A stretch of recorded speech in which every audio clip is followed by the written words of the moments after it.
Arquivo: o presidente Jair Bolsonaro publicou em sua conta no Twitter um vídeo com conteúdo sexual explícito para fazer uma crítica ao carnaval, desatando uma grande polêmica nas redes sociais. AFP: o presidente Jair Bolsonaro ouviu nesta quarta-feira, 6, de auxiliares próximos à avaliação de que a postagem em sua conta no Twitter de um vídeo no qual dois homens aparecem em atos obscenos no carnaval foi considerada inapropriada e chocante.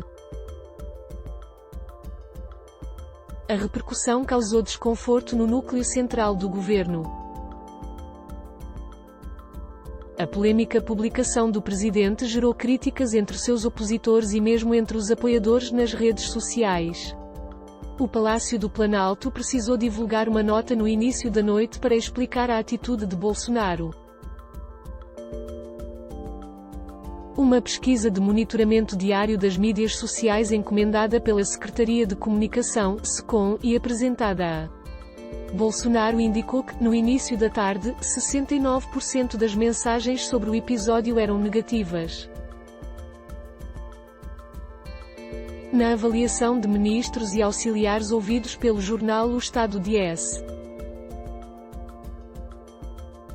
Paulo, as imagens provocaram uma reação virulenta, especialmente do público interno, como são classificados os seguidores do presidente nas redes sociais. Diversas publicações estrangeiras repercutiram o tweet do presidente. Em pouco mais de 2 meses de governo, Bolsonaro tem utilizado o Twitter como principal meio de comunicação com a população. Na plataforma, porém, o presidente fez poucas menções a assuntos classificados como prioridade de sua gestão.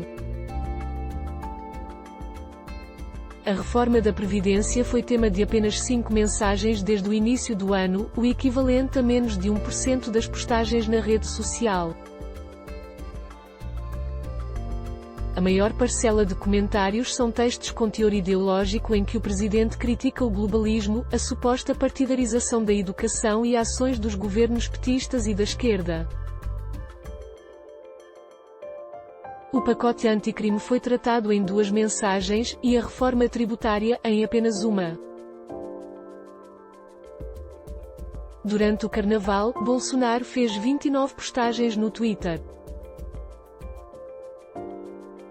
No fim da tarde de terça-feira, dia 5, ele publicou o vídeo polêmico: 2 foliões de um bloco em São Paulo praticam o fetiche chamado Golden Shower, chuva dourada, que envolve o ato de urinar no parceiro ou na parceira. Temos que expor a verdade para a população ter conhecimento e sempre tomar suas prioridades, escreveu. É isto que tem virado muitos blocos de rua no carnaval brasileiro. Nesta quarta, Bolsonaro voltou ao tema, ao perguntar qual era o significado de Golden Shower. Na nota divulgada na quarta, o Planalto afirma que as cenas do vídeo escandalizaram não só o presidente, mas grande parte da sociedade.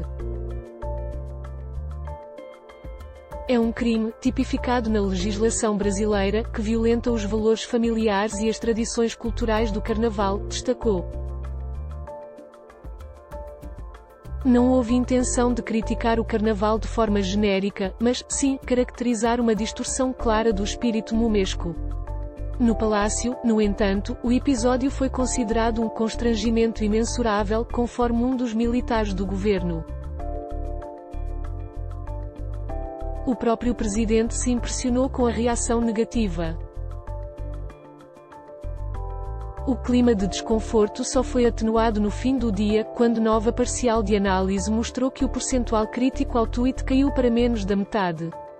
Entre assessores, contudo, a expectativa é de que a insatisfação e crítica dos próprios apoiadores de Bolsonaro levem o presidente e seus filhos a caírem na real sobre os perigos de postagens inconsequentes. Analistas de diferentes áreas ouvidos pelo Estado afirmaram que a conduta constitui quebra de decoro social porque não corresponde à liturgia do cargo. E pode ter reflexos na imagem do país no exterior e na aprovação das reformas para que a economia volte a crescer. O professor de Relações Internacionais da FGV Oliver Stwinkel relatou que a divulgação do vídeo causou perplexidade em diplomatas. e investidores internacionais e que a mensagem foi interpretada como sinal de que o governo está com problemas. A percepção foi de que isso faz parte da estratégia do governo em função da dificuldade que ele está tendo em relação aos projetos relevantes, como a reforma da Previdência e o projeto anticrime, para o chefe do Centro de Crescimento Econômico do Instituto Brasileiro de Economia, IBRE-FGV, Samuel Pessoa. A postagem é mais um episódio na série de atrapalhadas do governo que podem dificultar a aprovação de reformas necessárias para a retomada da economia brasileira. O professor de Comunicação Digital da Escola de Comunicação e Artes da USP Luli Red Farer apontou uma desmontagem do ritual do cargo. Ele não fala ali no Twitter da Previdência, que é a bandeira maior que ele tem, o seu grande trunfo. Tem também o exemplo da reunião dos ministros em que ele estava com chinelo e camiseta pirata de Time de futebol, temas. O Estado contabilizou 515 mensagens publicadas pelo presidente desde 1º de janeiro. O principal conteúdo é o de agradecimento e saudação a aliados, 95 tweets. Depois, vêm textos com teor ideológico em que o presidente critica o globalismo, a suposta partidarização da educação e ações dos governos petistas e da esquerda. São 51 mensagens com esse tom. Textos sobre relações internacionais, com críticas a Cuba e Venezuela, e sua passagem pelo Fórum Econômico de Davos são o terceiro tipo de publicação mais comum, somam 43. Ações e projetos para melhorar a infraestrutura do país foram tema de 41 mensagens. Pelo menos 31 tweets foram críticas à imprensa. A modificação no sistema de aposentadorias, no entanto, ficou de fora do canal durante todo o mês de janeiro. Em 20 de fevereiro, dia do anúncio da nova Previdência, surgiu a primeira mensagem sobre o tema, com uma entrevista do ministro da Economia, Paulo Guedes. No mesmo dia, o presidente republicou texto dizendo que a reforma acaba com a aposentadoria especial de políticos. Comunicação dividida. A divisão do setor de comunicação preocupa a equipe de governo.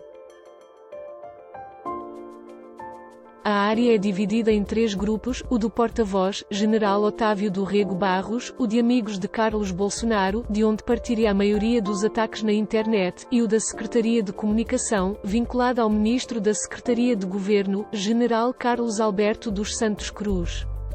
Na avaliação de interlocutores de Jair Bolsonaro, o momento não é de abrir flancos com polêmicas sem sentido, quando o governo enfrenta um tema muito sério, que é a reforma da Previdência.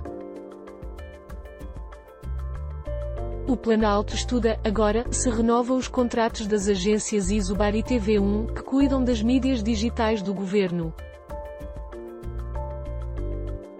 Esta quarta-feira foi o último dia de contrato das duas, que, juntas, recebem 45 milhões de reais por ano. As informações são do jornal O Estado de S. Paulo.